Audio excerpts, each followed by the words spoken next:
I'm going to show you how to do the salami roast. This is trending all over.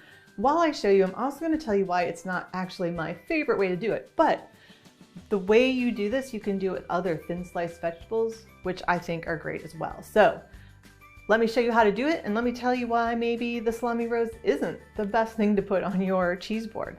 So first of all, what we're going to do is find a container. This could be a wine glass. We're using this little bowl. We don't want it to have too big of an opening. The bigger the opening, the more salami you need to use. And we're just sort of overlapping and putting a little more than half of the salami inside the bowl. Now this helps if your salami is room temperature already and wants to play along with you. And you can tell I'm just overlapping a little bit, and I'm just going to keep going around and around. So you watch that while I tell you why. So I'm wearing gloves right now, which is good because I have to womanhandle this salami a lot to make it fit around. And I've got a lot of pieces to go. And not everybody is going to wear their plastic gloves when they're doing this. And therefore it's going to have been touched a lot before it even goes on the plate. So that can be kind of not ideal. But you could wear rubber gloves and, fix that problem. And I'm just going around, I'm just continuing to overlap. You will see that this takes a lot of salami to make this work. And sometimes, by the way, when you try this, don't panic. If you try this and it doesn't work the first time, just pull everything back off and try to make an adjustment. See where, do you need to overlap more? Do you need to overlap less? Do you need to let it come closer to room temperature?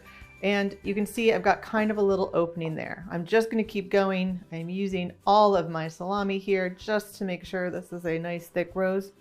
So the real issue is that once you go to use this, besides it might have been touched a lot, it is a beautiful flour, which is great, right? Like that's the thing we really like about it. But also nobody wants to touch it. Nobody wants to eat that salami. So if this is the only salami on your cheese board and nobody wants to be the first person to eat it, then it just sits there. So this is a lot of salami to put into a beautiful decoration. And now we're going to flip this over. I'm going to kind of push it down a little bit. What I'm trying to do is make that salami stick to each other. You can see that flour is starting. And my gloves are a little slippery, and I have this beautiful roast. So that's great, but nobody wants to touch it. And then when they do touch it, what if they touch it in the wrong place? And they take that out. And then it's now just a weird pile, but somebody comes in and it's like, oh, I'll just take this piece. And it immediately becomes a mess when there's so many other cool ways, and we've got lots of other ways to fold our salami.